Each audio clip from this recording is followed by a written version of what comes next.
Ali, welcome to the show. Thanks for having me, Colin. And I'm going to introduce you as the fittest on earth. How does that feel?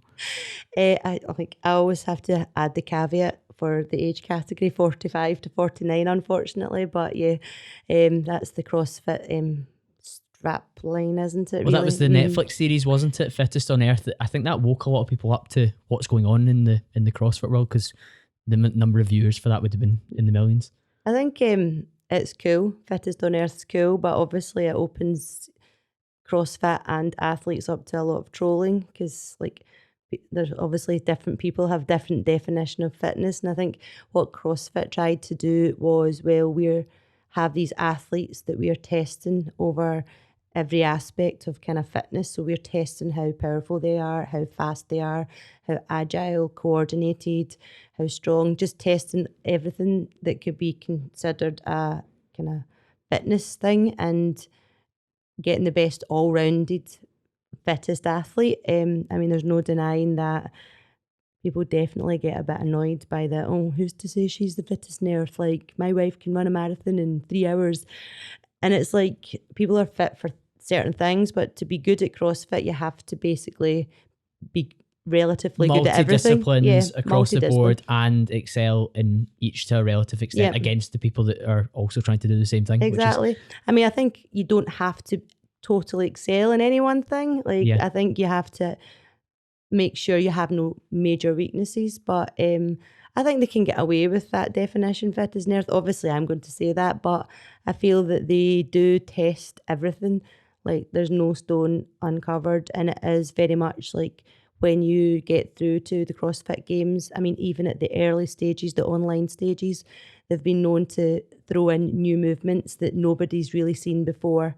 That hasn't been tested under kind of like a speed or for time, that kind of idea. So there's been lots of things that came up. And of course, that'll test you as well, because it'll maybe test some of the muscles that you've trained before, but in a different modality or something. Yeah, and it's like how you adapt as well. Like at the CrossFit Games this year, there was lots of things and workouts that I had never ever done before, with very limited opportunity to practice in a warm-up area. So that actually made it really fun as well, because like they're testing like you with regards to how quickly you can adapt to a kind of functional style movement, which is actually really cool. There's a huge novelty to it, isn't there, with CrossFit? I think that's one of the reasons that people who maybe have become bored with traditional bodybuilding style training or fitness or classes that they maybe didn't enjoy, they find such a joy from the fact that CrossFit's got such a wide variety of like what you're being tested and what you're learning about. I think that's huge. I mean, that's the draw for me. That was always the draw for me. I've, like you say, did the usual. I always quite enjoyed going to the gym. I know a lot of people don't actually like going to the gym, and they do it for, I don't know, to look better or to maybe feel a bit better. But I actually always did quite enjoy the gym environment. And when I discovered CrossFit, like definitely the whole variety of it, and the fact that there was so much that I would never have contemplated thinking that I could learn to do at my age at that time. And you had a coach, and it was really quite like anything's possible type thing. It doesn't really matter about your age. And I think that's true as well of the people that do CrossFit who aren't so competitive. I think that's what they like about it as well. Like, they might not have goals to compete in competitions or to lift a weight heavier than themselves, but I also think that they like that opportunity is there, and they can it's got a huge community meet the progressions aspect too, for that. Mm-hmm. Which is important. But it's interesting that you mentioned that when you found it, you were like, right, okay, this is really exciting for me. It's different from what I've done before. But when was that moment, and how did it all come together? I more or less joined CrossFit in East Kilbride when the CrossFit East Kilbride gym opened. I did have friends who had gone to the one in Glasgow, who had been saying to me for a couple of years that they thought that I could be quite good at it. I think just coming from, I was quite a sporty background. I think that is the thing. Obviously I only discovered CrossFit at 37, which is really old in terms of like learning a new discipline or like new movements and competing at a high level for sure. But I think that most people that end up competing at my age at a high level do come from like an athletic background or a sporty background. So I definitely had that my whole life. And I suppose I had all the kind of attributes that would maybe kind of go quite nicely into CrossFit. Like I was an ex-gymnast, so I had really good mobility. I'd done a bit of the gym, so I was naturally quite strong. I'm quite a big girl naturally, like just genetically. I had like a strong frame, frame, yeah, and yep. very athletic looking. I used to love like all the cardio stuff and stuff like that. So like a lot of the aspects that kind of transferred into kind of packaging up a good CrossFit athlete were there before I even started.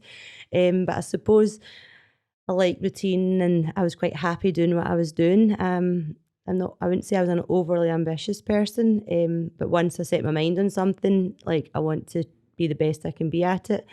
But I was happy. I was teaching body pump, the Les Mills classes, and teaching my spin classes, and like I was really happy doing that. And I suppose I was like, I would quite like to try it, but I'm not bothered. It was too far away to commit to. It was too much of yeah. Especially having a family and stuff like that. Like I'm like, I don't want to be driving 40 minutes to my gym. That kind of convenience is a big factor. I say that to people all the time. Like sometimes, like they'll be like, "Oh, why don't you train at this particular gym?" I train at David Lloyd quite a lot at lunchtime or straight after work, and the atmosphere is pretty poor for pushing myself. I'm one of a handful of people in there training like close to failure and pushing myself hard, getting a bit sweaty, and people maybe look at you and judge you a little bit. But if I drove an extra 15 minutes, that would be 30 minutes in total out of my day. Can I commit to that when I'm trying to do some of the things that I'm trying to do in terms of the podcast, in terms of my career?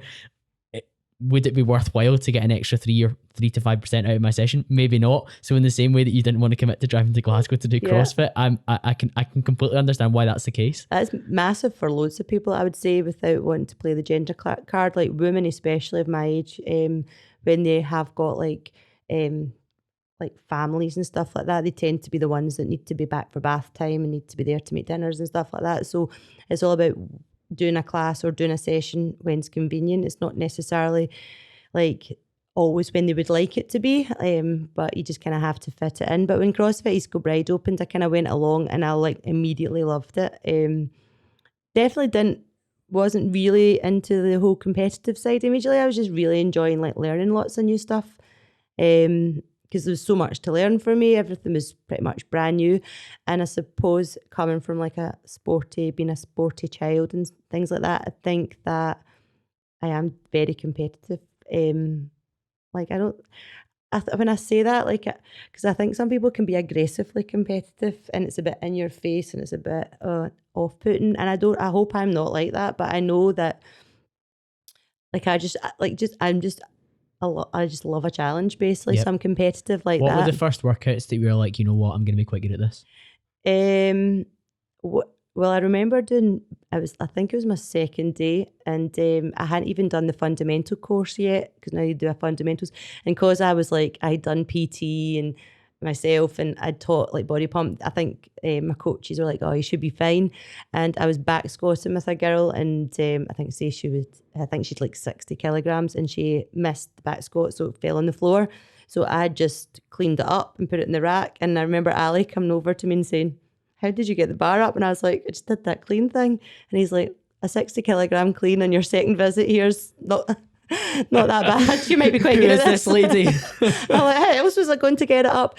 And it's like, I definitely, I walked in with a lot of strength. Like I was really fit when I walked in. So like anything that was just like cardiovascular based or just like body weight fitness, I was really good at. So for me, the learning part was like the Olympic weightlifting and the gymnastics. Yeah, all the more skillful things are the things like I had to work on, obviously. But again, that's what I enjoy. Like I like that challenge of learning something new. And how soon before you start to consider like competing in things like the Open, because that's like the qualifying process for what we're going to talk about, which is the CrossFit Games? When do you start to like open your mind up to like, okay, well, I'm one of the better people in this class. After a short period of time, I'm building up to and I'm gaining some of the skills. When do you start to go, okay, well, maybe I want to do this more competitively than just turning up on 3 nights a week, whatever it was? I think I took it quite seriously quite quickly. Like I was fortunate in that by the time I discovered CrossFit, my kids were a little bit older. And like we talked about the convenience and stuff like that. Like I work part-time and I never had any intention.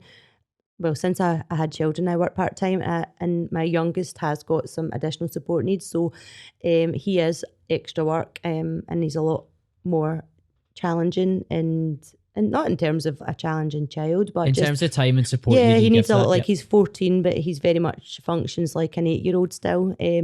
So he needs more help than your typical 14-year-old. But I think that, so I never really planned to go back full time, but obviously with him being at school and stuff like that, it kind of frees up a lot more time for me for training. So I think that I was in a fortunate position that I didn't work a Thursday, Friday or a Tuesday afternoon and the children were at school. So that was my time where potentially I should have been making dinners and cleaning the house, but I would go to the gym, that kind of thing. So like I did take it quite seriously, quite quickly in terms of like doing a bit of extra work, and I wanted to be good at it quite quickly. And I think Scottish CrossFit at that stage was not anywhere near at the level it is currently in terms of the number of really quality athletes, but there was like a female Steph Decker, I don't know whether you heard of her. She went to CrossFit Glasgow and she was almost like the pioneer of Scottish CrossFit. She like was the first female to make regionals. Did you have a little bit of a role model there in terms of somebody to look towards? She was definitely somebody that was like, I mean, she was so good, but there was that case of, I'm a firm believer that success breeds success. And Steph and her friend Nisha, who was also a great athlete, went away to USA traveling, and when they came back to East Kilbride to coach and train. So like just training alongside somebody like that kind of just makes you better. I saw it myself, like as a child, as a gymnast, like if one kind of gymnast started like doing really well, it almost brings the whole club up as well. A rising tide raises all ships. Absolutely. And I think that's kind of like, I always used to train with Ali and Simon, who are the owners of CrossFit East Kilbride. So they're like 10 years younger than me, like ex-rugby players, big boys. So I was like constantly trying to chase them and keep up with them. And by default, I just got better just by doing that regularly. And I think that Steph definitely kind of was a female in Scotland who made you realise that, you know, if you did kind of a bit of discipline, you could do it. You could kind of take this further. And I think for me, the first time realising it was more down to age. Like I always was like the second in the Open. I always came second. I was always the second best female in Scotland every year. The Open's like an annual thing, isn't it? That's the online kind of part, the start of the games process, but everybody takes part. It's a really nice community thing, and just about every CrossFit affiliate will encourage all of their members to take part regardless of their fitness levels or experience. It's just a really nice kind of 3-week period to be part of. So they had like, you have like I don't know what you call it, tables, like where people finish. And I was always like the second best female at that point after Steph. But I think as time went on, there's loads of other girls coming up that were younger than me and things like that. But I think in 2016 in the Open, I finished, I was first in Europe for my age group, and I was 26th, I think, in the world for my age group. Okay. And at that was the 40 to 44. So that was the first kind of masters age at that point. And I remember Simon saying to me, you know, with a little bit more focus to your training and working some weaknesses, then there's no reason why you couldn't make the CrossFit Games as a master. And I suppose that I kind of made it my goal then. That was like in 2000, and that would have been after the Open in 2016. I thought, I'm going to try and do this next year. And that's when I started taking it a lot more serious. That's an exciting point, isn't it? Like somebody, like you're training hard and you're doing well, but somebody says, you know what, if we just push the envelope that little bit more, refined, kind of dusted off some of these edges, refined things a little bit more, then maybe we could go to the highest level that's available in terms of for you to compete at this in this sport. I think, you know, you talk about like unconsciously competent. I think that was the position I was at that stage. Like I didn't realise how good I was for my age. Is there an advantage to that, do you think? I don't know. I'm always benchmarking myself against younger folk. I think friends of mine will laugh at, like most women my age, slightly in denial about how old I am. And I think my way of dealing with it is I try not to use it as an excuse or a reason not to be as good as or better than somebody else. I just want to be the best I can be. And if that means trying to keep up with a 25-year-old, then so be it. I think that's probably helpful on the international stage. In terms of in Scotland, we don't have, it's come a long way, CrossFit, clearly, and like you've been a big help in terms of it probably promoting that, in terms of somebody competing at a good level. It probably attracts more young people to get into it and open their eyes to it, and hopefully conversations like this aid in that as well. But in Scotland, you probably don't have enough people for you to just work against your age group and still be competitive.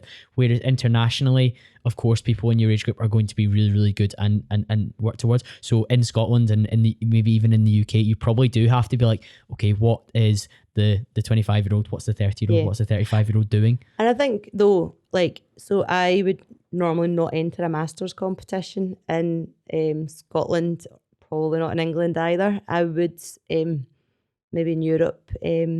But yeah, and that's no disrespect to other athletes my age, but I like a push and I like to be challenged, and I don't see any reason why, if I feel that I can lift the weights and keep up with it, I might not win it, but I would personally enjoy the experience better just going for it. Doing the full binner. I mean, I think there was the Glasgow Classic. It was a CrossFit competition at the Expo, remember the SFN? Yeah. I don't know if they do that anymore, actually.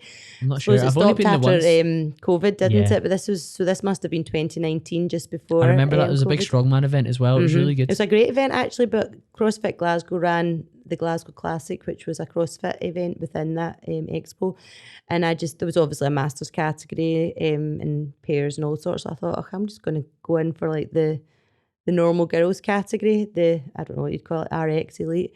And I ended up winning it. But like, I felt more pressure about that competition than any other because, as I say, I don't use my age as an excuse, but there is that voice at the back of my head saying, you are quite literally old enough to be the mother of some of these girls.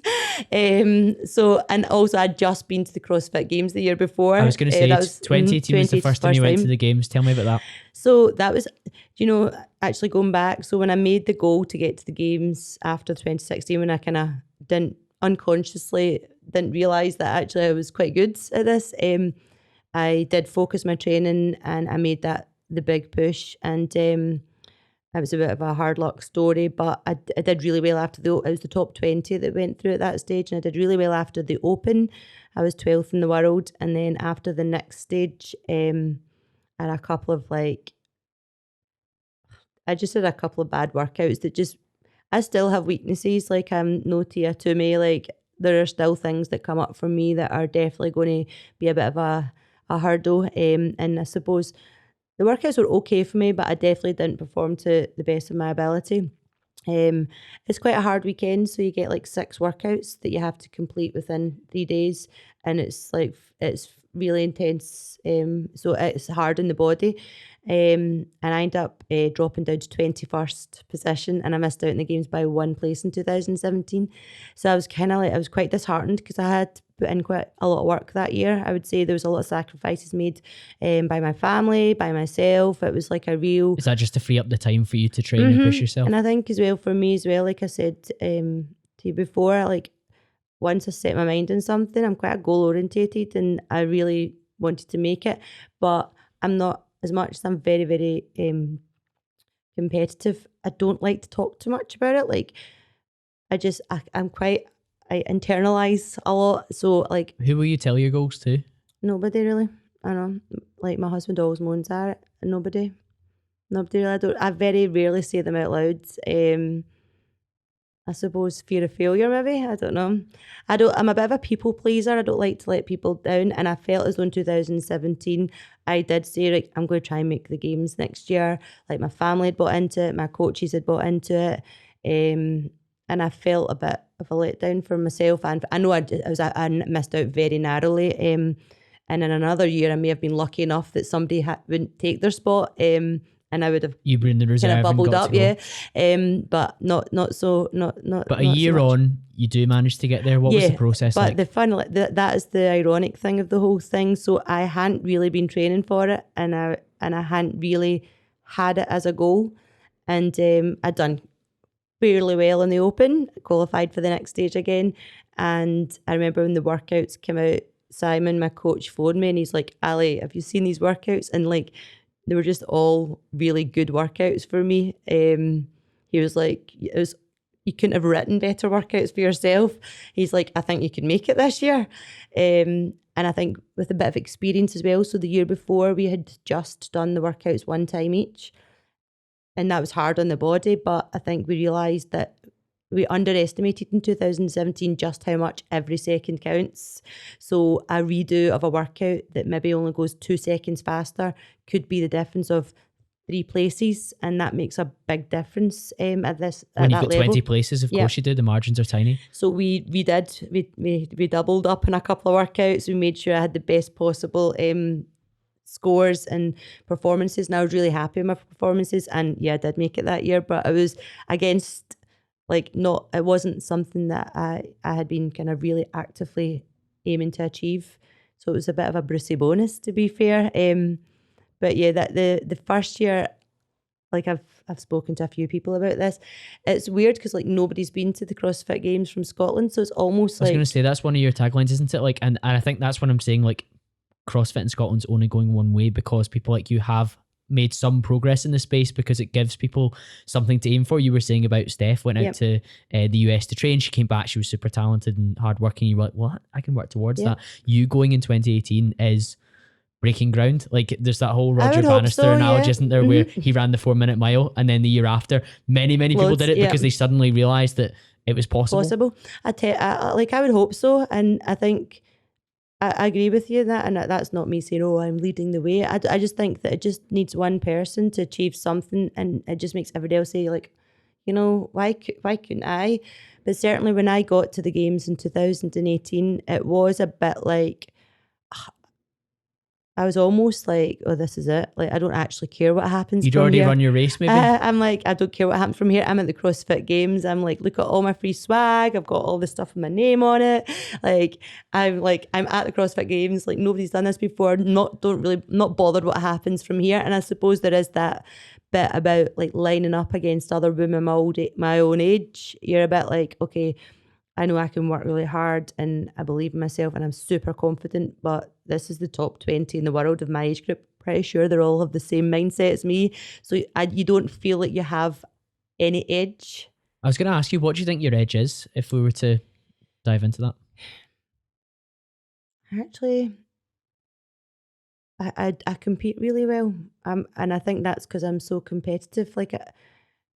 I seem to be able to raise my game for whatever reason. I've thought about this before. I think I am a people pleaser, so I want people to be proud of me as much as I'm doing it for myself. I also want to make people proud of me and to make other people happy. So I think that I don't want to let people down either. And I do have this, all people that are good at CrossFit, this ability to really, really hard. And it's embrace the suck is one of the phrases that's I've what heard. they say. And I mean, it's I think I've had discussions with my coach and stuff about this, about whether you can teach it or not. I'm not sure you can teach it completely, but I think there's a lot of people now that understand what it takes, and it does sometimes mean going to places where you really don't want to go to. And I don't know, I think if you're really competitive, that really helps as well. We were talking before we hit record about things that people are good at that maybe don't feel so much like work to them,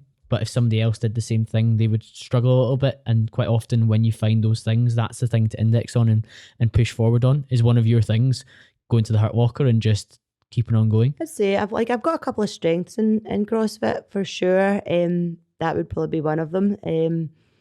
I think I'm really good at barbell cycling. And I think if something comes up that you're good at, I think it's I spoke about being kind of unconsciously competent. I think once you're consciously competent, then that kind of gives you an extra level of confidence when you're kind of going into a workout, and that I will say to myself, if there's a barbell cycling workout, it's unlikely that another girl my age is going to be able to hang on as long as I can and move as quickly as I am or as efficiently as I am. So going into an event with that kind of confidence is I think that it gives you that extra percentage, doesn't it? Like I always laugh when people talk about confidence, but they haven't done enough things to be competent in to feel confident about. So for you, of course, you're competent and confident with the barbell because you've done it so many times and you've worked on it. So when you go into that environment, you're like, I can hang with the best here because I've done it so many times and I've actually got some ability here as well. Yep. And that, of course, gives you that little bit of elevation, a level up. for sure. I think so. I think as well, like just the kind of competitive thing, it just kind of helps. Like I was laughing a couple of weeks ago, I was just in a workout with one of the coaches, Ali, and the workout had it was like double unders in it. So, you know, it's like skipping but passing the rope. But there was like a penalty. So the workout, they had a buy-in of, say, it was 150 double unders. But if you tripped up, anytime you tripped up, you had to do 5 burpees before you could pick the ropes back up again. And then the next part of the workout was single unders, because that was something they brought into the games. Like obviously everybody can do the kind of single skips, but it's actually quite hard to do if you're so used to doing double unders. So it was the same idea. It was like 75 singles into 75 doubles, and the same thing applied. Like any trip would like use a penalty. And there was a third round which was of a similar ilk, but I didn't trip once. And it was like, I don't think I've ever done 150 double unders in a row before. And like Ali just says to me, it just sharpens the mind. It's just like, you put me in that competitive environment and say there's a penalty that's going to cost you time and going to keep you back and make you have like not such a good score, and somehow I can just concentrate a bit harder. I don't know why, but zero in just a little bit. So I think that just comes from a bit of a competitive spirit. Like I know some people who perform amazing in the gym week in, week out, and then don't ever seem to be able to mirror that in a competition environment. I don't know if that's mindset or whether that's just inbuilt. I honestly don't know. Yeah, it might be experience as well. So how many competitions have you done now where you now know that you turn on that type of Ali Crawford for that particular situation? So by competing from 2016 onwards, you've had so many reps or time under the bar to be like, okay, when I go into this environment, this is the switch that I flick in my head to perform in this particular level. Whereas if somebody who's really good in the gym and maybe has only competed 3 or 4 times and they've not really had great experiences with it, they haven't quite unlocked what they need to do to be the best version of themselves in competition yet. Yeah, I would agree with that. I'd also say, like I was talking about, like success breeds success. I think that also applies for myself. So I'm almost like a bit of a CrossFit geek in that, like, I kind of know all the girls in my age group on a kind of world level, like who's good at what and who. Social media helps with that, I suppose. Well, and the leaderboards for CrossFit and all that. So I'm very like aware. So I knew I'd been training quite well over lockdown, to be fair, and not well, but I was training for my garage, but I was fortunate enough to have like some weights and some cardio equipment. So I had been training and I was moving into that new age category. So knowing that I was moving into the new age category, like you see there is a bit of a drop in terms of standards of how fit people are just as you move up. I mean, everybody's amazing. The 65-year-olds and overs are just phenomenal. But obviously, as you get older, like there is a drop off in how strong people are or how fast they are and stuff like that. So I knew moving into the next age category for me, I would be really competitive.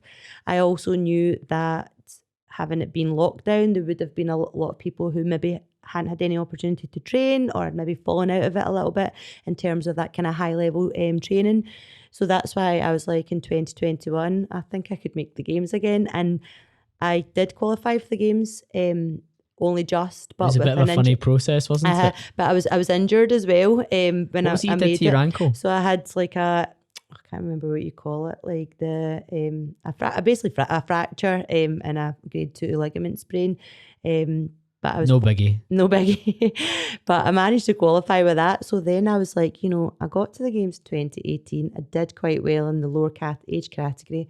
I'm one of the youngest now in this new age category. I qualified with an injury. So then I started saying to myself, why couldn't I end up top 5, leaving a podium? Yeah, so very different to 2018 where you're just happy to take part. Mm-hmm. 2021, you're like, I'm actually here to be one of the top. Yep. the top finishers. And I think after day one, like to be fair, before I went out, I was hoping for a top 5 finish. I felt top 5 was definitely a realistic goal. Didn't really say it out loud, but I think deep down I'm like, if the odds fall for me, there's a chance I could get in the podium. But almost at that point seemed too much of a big thing to happen. Like, you know, they talk about visualizing and all this. Like, I couldn't visualize it. It was almost like, right, okay, I'm not going to get there. But then after day one of the competition, I was sat in first place, and I think I was sat in first place. Fully healed by then as well. Yeah, it was. I would say it was fully healed. It's like it's one of those grade 2 ligament sprains. I'm probably always not quite going to have the same mobility in the ankle and stuff, but definitely didn't hold me back. Well, didn't hold me back. No, there was like a run though, and I had to get it heavily taped and stuff like that for the run. So I was still very much aware of it. But nah, definitely didn't hold me back in terms of my performance. But I think coming second last year was just such a phenomenal feeling. It was just, I wanted to podium. Hadn't said it out loud, as I say, and internalized. Did you say it to your husband? No. You do keep it quiet, don't you? It's interesting. Mm-hmm. I do think public accountability works for a tiny percentage of people. So you see people on social media shout that I'm going to do this, and quite often doesn't happen. That gives me anxiety. I see it all the time in social media. I also see it a lot with not even people claiming like this is my goal, watch me achieve, or just people who come across like so like on their social media, like if you didn't know any better, then you would think they were like unbelievable superstars, and it's a little bit like fraudulent. I'm like, that's actually not really the case, and it's not really that fair that you should be spending a lot of time talking the talk but not walking the walk. Exactly. There's lots of talking the talks, and but I think there's more people walking the walk now, right enough. I think definitely, I hope I've helped, but I'm really encouraged by the CrossFit scene in Scotland, and I think it's definitely widened. I think like out with like non-affiliated gyms, like your functional fitness style gyms, they're doing a lot of CrossFit style like workouts. There's been huge growth and encouraging people to do functional fitness style competitions, which essentially are CrossFit competitions, but maybe people feel a bit more like that they're more accessible. Less of the really high skill stuff, which I think is great. More engine, more like strength, kind of compound movements as opposed to snatches and things like that, which I think is great. And it can only be good. It's like NFG and stuff like that, isn't it? Yeah. That's one of the main ones. Perf Games is a wee bit. Oh, that's getting quite CrossFitty now, though, isn't High Rocks and stuff like that as well. I like the sound. I've never done a High Rocks. Quite like the idea of that. You'd win it, Ali, let's be honest. Colin, an hour and 15 minutes of cardio, I'm not sure. CrossFit, anything over 30 minutes for a CrossFitter's pretty hard going. I'd like to try that though. I think I'm definitely somebody who likes a goal and likes a challenge. I'm not going to say it out loud. I'm definitely not going to commit to it in this podcast. If I do sign up for it, I'll not let MD know till the night before probably. But that's really interesting, because that is in sharp contrast to what a lot of people do online. They show their big goal and they shout about it, and everyone knows it's going to happen. But the funny thing with online is that there's very few people that would call you out if you didn't achieve it. There's a couple of maybe anonymous troll accounts, and everyone has that, particularly as soon as you get a couple of thousand people watching your stuff, that you're going to get some of those people. That's how the world's structured, unfortunately.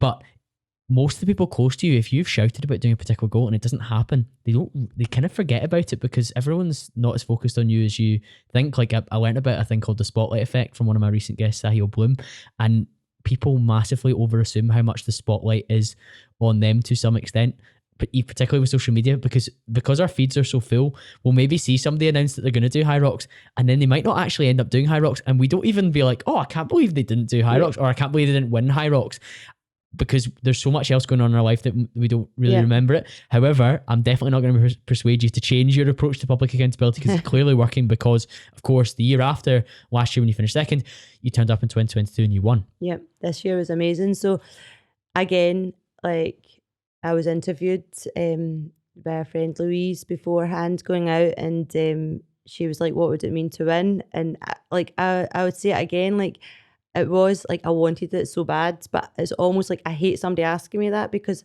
I didn't want to.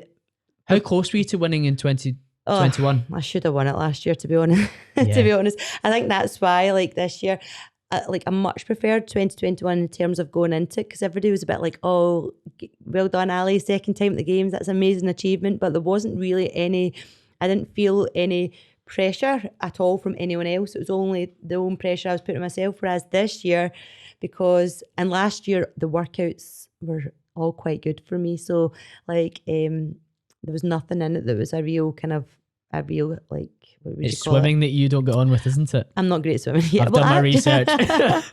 Well, ironically, so I had to learn pretty much how to swim in 2018, and I probably don't do it enough. But this year, the swimming event was in a pool as opposed to being in a lake, and I feel as somebody who's not a confident swimmer, the lake is really scary. Like, I mean, I'm sure lots of people who compete at the games would agree. If you're not a competent swimmer and you're basically swimming 250 meters away from shore, and then you turn around a buoy and you see you've got to get back, and there's kayaks there for people that are struggling, so you're getting all the kind of waves from there. People are pulling your ankles. You've got seaweed. You can't really see under. Like, it's not nice. And I've done really badly in the swims. I did badly in the swims in 2018 and 2021. I made a couple of mistakes in 2021. One in particular that cost me the games probably. And I think going into the final, I was very, like, as I say, I'm a bit of a CrossFit geek, so I knew what I needed to do. And I knew that if I finished second, I would come second. I was guaranteed second. But I also knew that if I came third, depending who beat me, then I could drop to fourth. So I definitely played the final safe. I played the final for a second place finish last year. Had I not made the mistake in the event with the handstand walking, which is one of my strengths, then I would have won the games. But I had made that mistake, and everybody's going to make mistakes in a 4-day competition. So I'm sure other folk made mistakes as well. But that's one that sticks with me because it was silly.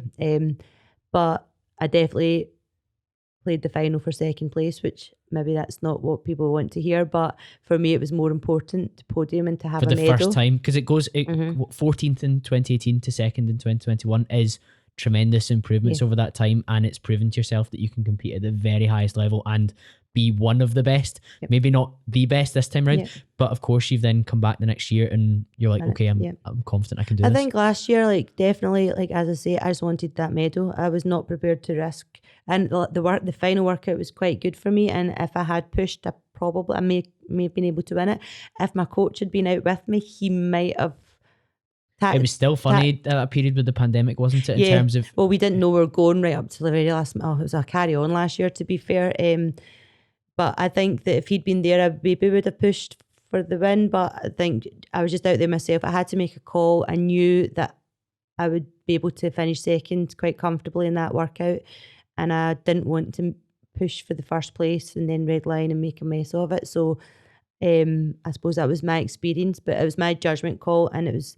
I would probably do it again, to be honest, Colin, just in the sense that I just wanted the medal. I wanted to stand. You don't have to go 0 to 100 overnight. You went 18 to 2. Sorry, 14 to 2. I mean, that's excellent. And then go to 2 to 1 is much more achievable. And you actually did that. So I think this year, obviously going into final, it was probably the most nervous I've ever been, because I was tied on points going into the final.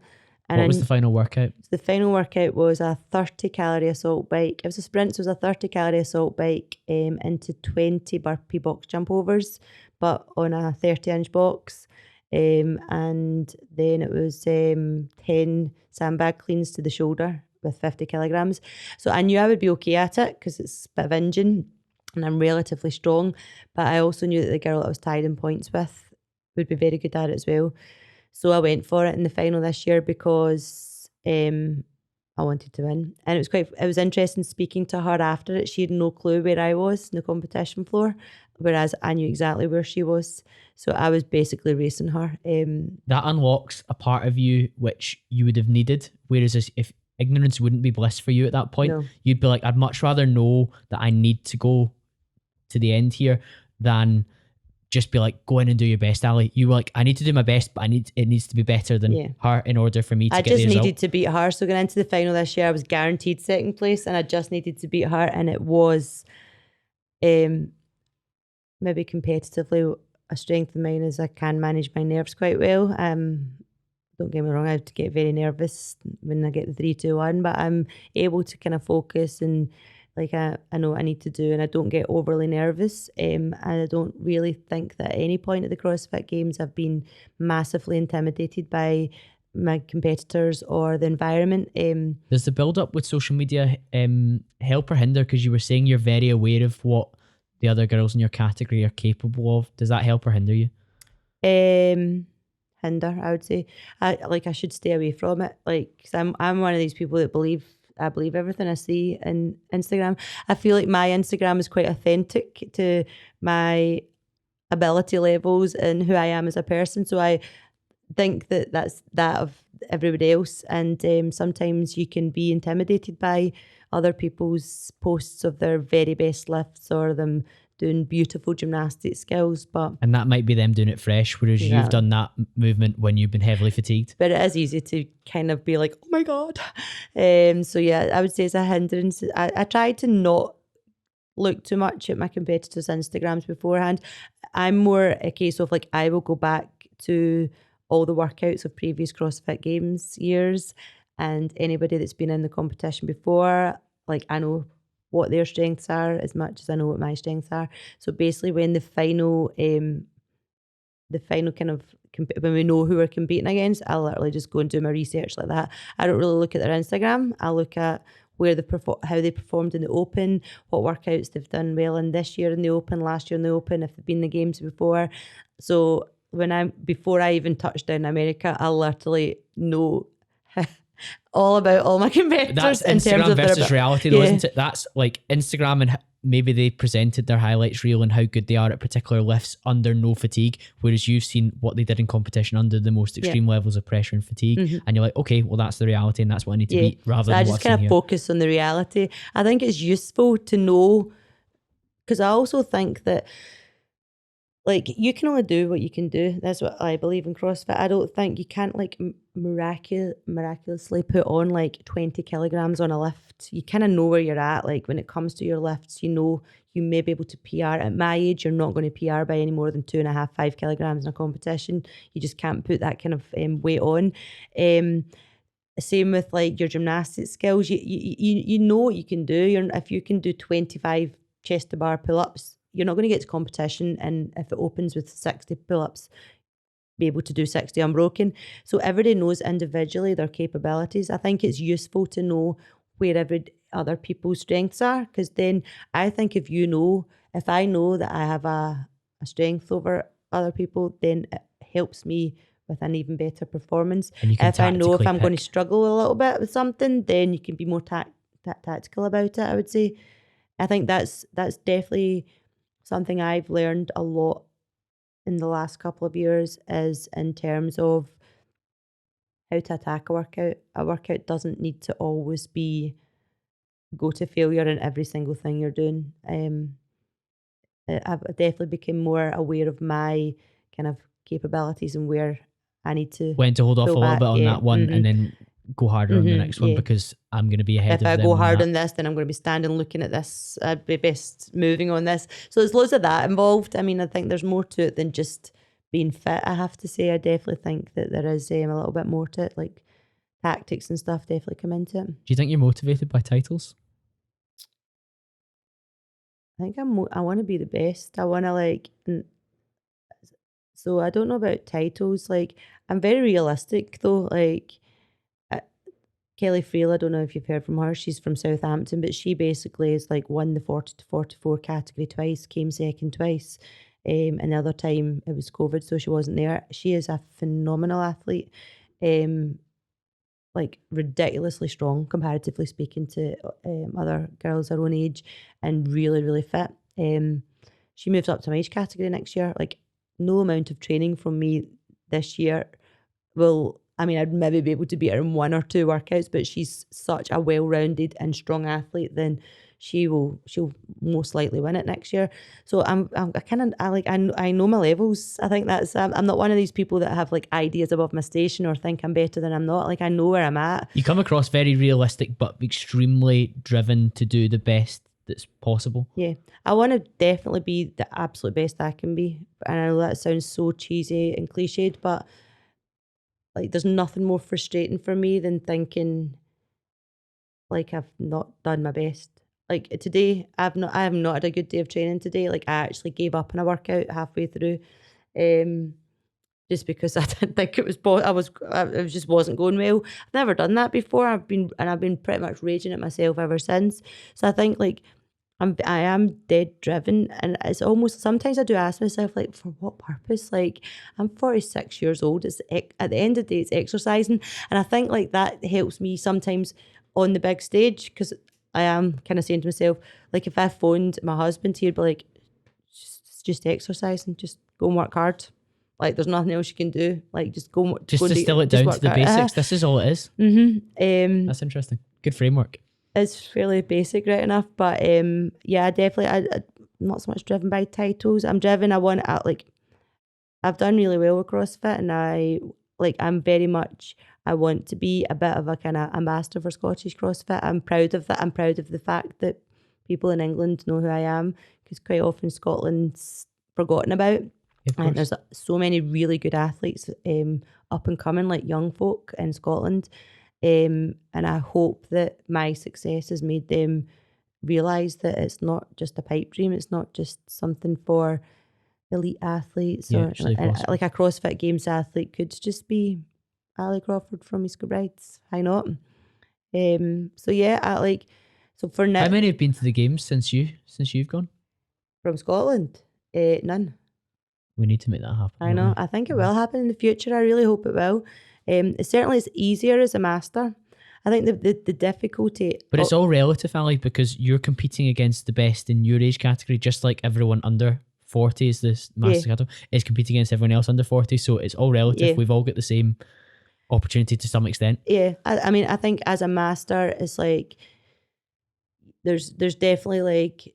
a lot of masters, there's a lot of Americans. So the master kind of categories are mostly made up of Americans who have been doing it a lot longer than like the Europeans and stuff like that. CrossFit was much bigger there first, for longer. It? So, I mean, that's maybe changing a bit, but as a master, it's harder to break into that. Whereas I feel like the younger ones, I mean, I think we spoke earlier about like life and convenience and things like that. I think the young ones now just like, I don't actually know how they're managing to train the volume that they're training. Obviously, I say that as a 46-year-old that's rushed off her feet and meets herself coming backwards, but they're basically treating it as like a full-time professional sport, which they're not getting paid for, or when they do think they're getting paid, sometimes aren't getting paid, as has happened in recent competitions. We've spoken about that, so they're taking it so serious. There's no reason, like there isn't any reason, but everybody's doing it. Like people seem to be putting in excessive amounts of hours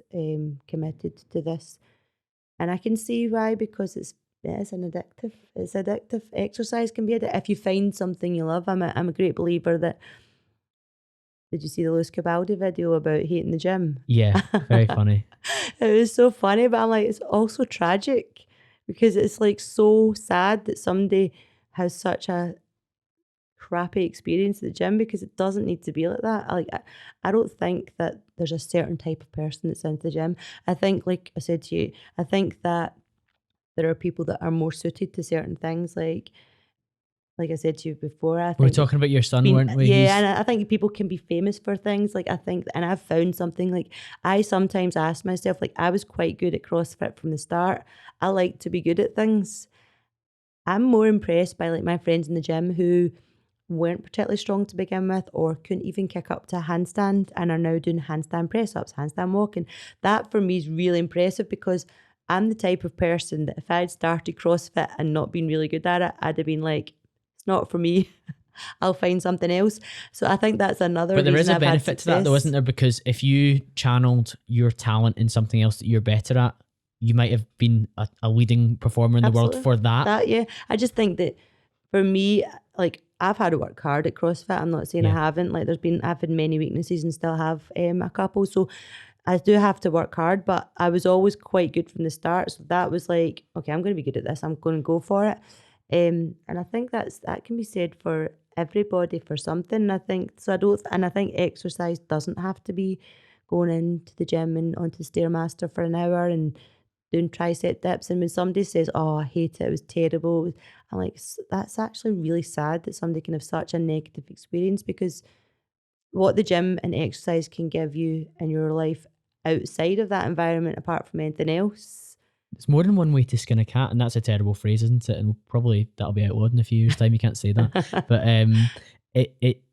it doesn't have to be his conception of the gym the way that Lewis Capaldi described it. It doesn't have to be like that. It could be any other modality. Like, there's probably people that attend your CrossFit classes that would hate 3 or 4 different other modalities, but they love this one. There's probably people that do spin classes that their worst nightmare would be to go in and do bar muscle ups and burpees. Yeah. So they found what they get a positive feedback loop from. And the same way, I remember when I worked in an office in a previous job, I remember people moaning about the spin class they were going to after work, and I would be like, you don't have to do the spin class. And they're like, oh, what do you mean? I was like, I always go on a Tuesday. I was like, but you don't, you regularly skip it because you hate it. So go and do something else. Go walk with your friend. If that is what your entry point to exercise is, and you find that palatable and not a chore and a real pain to do, go and do that instead. It doesn't have to be this thing you hate. Fitness professionals have to take a bit of responsibility for it, if I'm being honest. I mean, for goodness sake, Instagram is filled with folk in their 20s telling us what we should be eating, how much sleep we should be having, how many steps we should be doing daily, and what works for exercise, and like ladies should be weight, all this. But then like you go into a gym and there's nobody in sight. I mean, I think I was PTing a lady who was brand new to exercise, and she was fortunate enough that she was able to come to me 3 times a week, but she literally didn't even know what a hip hinge was. So our session started with me trying to get her to touch her bottom against the wall behind her. And by then she was like able to do a squat, and she was able to deadlift, and I was having her doing like wee kind of conditioning pieces, and she was like dying through them, but she always tried so hard. And the messages I got from her after about how like it energized her a Friday, and how great she was feeling about it, and how she noticed herself, how like she was able to squat now and she couldn't before. I mean, that's brilliant. So I think that like if you have something like Lewis Capaldi, I was so tempted. I'm like, just come to me. I can spread the love. I think if you're passionate about it, then it's very easy to have other people fall for it. And like this lady you're coaching, you would give him something to get a small win from that would give him a positive feedback loop in his head to be like, I can come back. Whereas I suppose if he's going in and the Stairmaster, whatever it is, he's disliking, you're just slaving away, and there's no endorphins off the back of it. There's no feeling of like positivity, and like a CrossFit class, there's a lot of like oxytocin because you're bonding with the people around you doing the same things together. The community in CrossFit is huge in the sense for like retention, I would say. I mean, like I think I've often said about CrossFit East School Bride, as much as I'm a great ambassador for them in terms of my success, some people can be quite put off by it because they were like, oh my gosh, like I could never do that. Whereby our gym is full of people who do not have the same interests as I do in terms of competitiveness, and are basically there for the community and the health and fitness benefits. I would probably go as far as saying the majority of our members, that's their kind of purpose for being there, and I think that's brilliant. These folk are there 4 or 5 times a week, and will probably be there for the rest of their life because they've basically got into that routine, that the habits formed. It's just part of their life. I mean, people ask me like, oh, how can you be bothered going to the gym when you do? I'm like, it's like getting up and brushing my teeth. I have a routine. Like I get my program sent out on a Sunday night, and I'm like excited to plan my week ahead. Like I think a lot of people do it now. So I know exactly I'm going to do my Monday session at this time. So everything's planned in. So I have that. I was really keen to learn about this area of things for you, Ali, because of everything that you juggle. What does it look like? Like I said, I meet myself coming backwards somehow. My mother always used to say, you'll be one of these women that is burnt out by the time she's 40. It's not happened yet, but I suppose there's time. We've gone beyond that. Not a problem. I think I love routine, and I'm one of these people that once I have a routine, I just stick to it. Yes, there are times I cannot be bothered going to the gym like everybody. If I've not slept well, or I haven't eaten well for a few days, or I feel a bit guilty because my house is a mess and that kind of thing, I just do it. I just go. It's not always the best session, but it's part of my life. so it's almost just like my identity now. So it's almost like a non-negotiable, unfortunately, for some people. Um, I just is I just I try to be as organized as I can, in the sense that like I say, on a Sunday night, I like to just personally like look at what's ahead, make sure I'm going to be able to fit everything in, kind of plan in my head when I'll be able to do things. Like I say, sometimes meetings at schools or hospital appointments with Alfie can kind of throw a spanner in the works. And they have to go in as non-negotiables. Yeah, so I think it's quite funny, like you were talking earlier about like social media and stuff in the spotlight and all this kind of thing. Like when I did win the games this year, I had my first experience of trolling. Oh, really, Ali? But I actually, like, it doesn't, genuinely, hand on heart, had no effect, no negative effect on me whatsoever. It did actually give me endless hours of amusement. But it did make me realise, like, some of these young people that are desperately seeking, like, attention and kind of fame, if you like, how it could really affect them. But one of the comments that was made about me, well, I had a few in this ilk, was feeling sorry for my children, because the sacrifices that they must have made to allow me to train as often as I would needed to train, and to have that experience on my own in America. Like, that's the children must have made, it's a shame for the children. And it was quite funny. I showed it to my older son, and at first he was outraged, but then eventually he said he was going to make a comment on the post saying, "Yeah, you're right, I've not had my dinner made for me in 3 weeks," which is probably not that untrue, to be fair.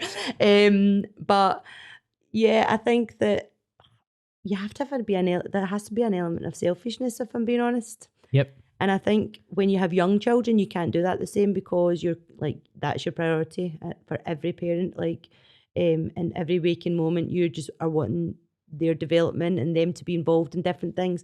But I think once your children get past a certain age where, like, by the time I got serious about CrossFit, like, my kids were like 13 and 9. So it was almost like they were in their clubs, as long as they were getting dropped off and picked up.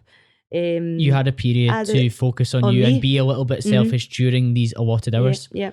But use those hours as you need to. Probably that kind of person commenting about you not having time with your family has probably seen every single Netflix series up until this point and can tell you absolutely every granular detail of what's happened in the celebrity world. But of course, the fact that you spend an hour and a half going to the gym to get your workout in is some sort of heinous crime. Yeah, exactly. I think, to be fair, I did get quite a lot of defence from women who were like, "Oh, you wouldn't be saying this if it was a male athlete that achieved this." I find that interesting though. Don't you, like, I think 95% of mammals have a maternal instinct, and humans are one of those mammals that are in that 95%. But we're also unusually 5%. We have like a little bit of help from the paternal side. Yeah. But that doesn't mean that you have to spend every waking hour with your child, especially when they are out at school, out at an activity, out at a club. I mean, don't get me wrong, like, I want, like, my kids to be happy. I mean, there is an element. Like, I remember one summer holiday, my older kid, he was obviously about 14, 15, whatever. So he was able to go away with his friends, play football during the day, and that's what he wanted to do. And then Alfie, having his difficulties, not quite the same. I mean, at one stage, Alfie actually had a deck chair at CrossFit East Kilbride and spent 2 or 3 hours of his summer holiday days sat in a deck chair with an iPad while I trained. I mean, is that selfish? That is selfish parenting. But don't get me wrong, like, I would then take him to the swimming and do things with him then. But I'm like, I feel like, why not? Like, if he was being disruptive, or if he was really bored, or like didn't want to go, then yeah, okay, fair enough. But I'm like, where are we going today? And he would do his wee sign that he would do for the gym. I'm like, I'll be as quick as I can.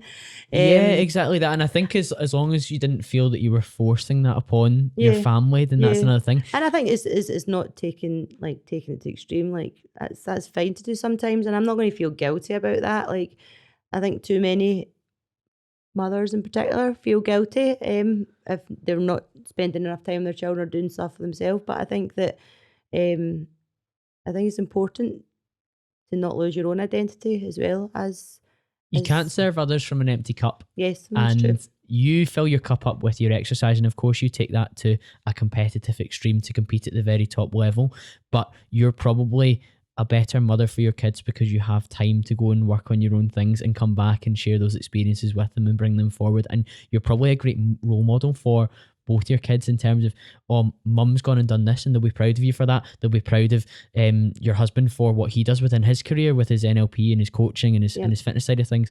And setting an example doesn't have to be being sat by their side all day, every single day as a parent. Yeah, I agree. I definitely agree. I do think that to put in the time required, you need to be selfish, and that's not just as a mother. I think as even the young athletes, they have to prioritize what their goals are over anything if you really want to achieve it. So I think anyone who's like achieved something personally that's of quite a high level, it's come an element of sacrifice elsewhere in their life. It's just making sure that you don't sacrifice too much of the other things. Like, I'm very much all about balance. Like, I don't necessarily think like these young kids that are coming through in their 20s should be training 4 or 5 hours a day doing CrossFit. Like go and enjoy yourself a lot. There is more to life. I know it's fun, and I know on you other have things goals as well, which is interesting. You were talking about people have got the capacity to be famous at something. Yeah. Everyone has the capacity for that, and if you are training 4 or 5 hours a day and the feedback loop isn't telling you that you might make it to the very top, maybe you would be better dialing it down a little bit and putting some energy into something else and finding out maybe that's what I'm going to be really good at too. I definitely agree with that. I think there are some people that definitely put too much of their heart, soul, life into CrossFit, and I think that it's just is by the very nature of it, it does become addictive. But there's so much to be good at. There's so much to learn. So if you and then when you start getting a wee bit better at it, then you're constantly wanting to evolve. It's like that feeling of constantly wanting to be better. I think people get that in jobs and stuff like that, and I think for me that is a bit like as fitness and exercise and CrossFit. That is for me that despite the fact that I'm getting older, I'm trying to still continuously be better. What were you channeling your competitive spirit in before CrossFit? I'm interested. I know. What did I do? Teaching classes. It's a bit of a performance output. Like you spoke about a spin class. Like I used to teach spin, and I was all in for my spin class. And I felt as though, like I had quite a popular spin class. I've got quite a bit of a following in East Kilbride, and I think that's because like I always would deliver a very good spin class, and I would be always right in there with my members, and people like that. If my energy levels are high because I'm pushing really hard, and that almost came across in the class. So I suppose teaching, perhaps, like that's like I wanted to be the best teacher I could be. Prior to that, like I did a bit of cheerleading and stuff like that. So that was definitely there had to be something for you to put stuff into, because you always had a competitive personality. CrossFit's brought out the absolute best of it, I would say. It seems that way anyway, but there must have been things beforehand, otherwise you would have just been going I remember crazy. like the cheerleading was a funny one because it was with the Scottish Claymores, so it was the NFL Europe. So like you had to go through like I'm going to say trials, it's not auditions, whatever it's called. So yeah, there was that bit. And once you were in, like you wanted to like be in the front row, you didn't want to be in the back row. So there was always something to kind of try and achieve. And then I suppose before the cheerleading, it was gymnastics. I was probably most nervous about gymnastics. Like I was quite a good gymnast. It was quite like my sister was a very good gymnast, but I always remember a coach saying that I didn't really have the mindset to be really good at it, whereas my sister probably wasn't naturally as good a gymnast as me, but had a much better training ethos, attitude to it, mindset, and I never had that. So I quite often wonder, I feel it's something that's came with age with me. You know, you get these like super like competitive and like really driven and like have great training kind of ethics and stuff like that when they're young. I didn't have that. I think I always like my husband, I think he was a really good football player as a youth and made it quite far like in his late teens before falling out of it, and he had that real tenacious desire to win, like do anything to win kind of attitude at like 13 to 17. I definitely did not have that. I don't know. My son, he didn't either. And sometimes I would always try and say to my husband, I just think that Ben's more like me. I don't know whether sometimes when you're too young, if things come too easy. It's like I was very slopey shoulders. I don't remember being like, I really want to win Fired this. up about I fired a up particular about thing, things. yeah. No, I was quite lazy in training and stuff like that. Like the conditioning pieces, I would always try and skive off. But Like people change, mindsets change. with age, definitely. Particular activities bring that out of you, like if you're competing in the right arena. That's it. I think that maybe that just wasn't my thing. I think Wasn't meant to be. wasn't meant to be CrossFit. Maybe that was my thing. Yeah, it certainly seems that way, Ali. And one of the things I was going to ask you before we wrap up is just, we were talking about Fittest on Earth being like a fair title, and I took down some of your stats. If these aren't current, please tell me. But your 5K time's like 1950. Right, so let me tell you, my 5K, I've done a 1950 5K, but I ran a 5K in a treadmill on holiday last month in 24:20, and I was like, how on earth have I ever done this in under 20 minutes? But yeah, it's not particularly current, but yeah, it's been done in the past. And then deadlifted 147 kilos and then squatted 117 kilos. That is what you would term a hybrid athlete, even away from CrossFit, because you get one of my good friends and fellow podcast host, Fergus Crawley. Oh, I've heard of him. Didn't he do that like 1 mile run? And he's done some incredible feats, a lot of it from November as well. So he's really good from the men's mental health charity side of things as well, Fergus. And he is outrageously strong, but outrageous endurance as well. That is like very fast, but obviously a 5K is not a sprint, so that's like a level of endurance, but also like incredibly strong. Like a lot of the guys listening to this will be like, well, I haven't deadlifted 147 kilos, or depending on what their body weight is, they might not have done. And it's funny when you put those stats down, you're like, well, actually, based on all the other stuff that you do in terms of the burpee box jumps and the assault bike for 30 second sprints, stuff like that, that does put you in an arena where you can kind of be like, well, I am one of the fittest people on earth, especially for my age. Yeah, that's where I think they can get away with it, to be honest, because they train you on every modality, and it's important that you can do everything. So you don't need to be brilliant. I mean, I'm quite sure there's girls out there that can run a 5K in 17 minutes. Whether they could deadlift 147 or 150, don't know. And I always like when I was getting one of the trolls was like, oh, like what's our marathon time? I'm like, the thing about it is like, yes, my marathon time wouldn't be great, but if asked me to do 26 rounds of a 1 mile run, 50 deadlifts at 120 and 50 pull-ups, and I'll probably beat a marathon runner.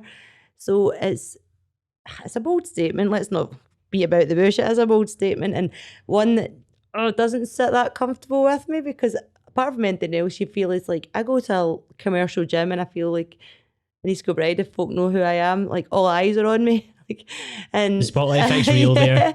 And I'm like, oh. And even in the gym when I came back from the games, I was doing a lot of class workouts, and I was a bit like, oh man, this is not, because like I just know everybody wants to try and race me. So yeah, I don't really love the whole fittest on earth. I'm definitely a CrossFit champion for my age. I'm currently the best in the world at CrossFit for my age in terms of the CrossFit Games. Fittest on earth, I don't know, is there?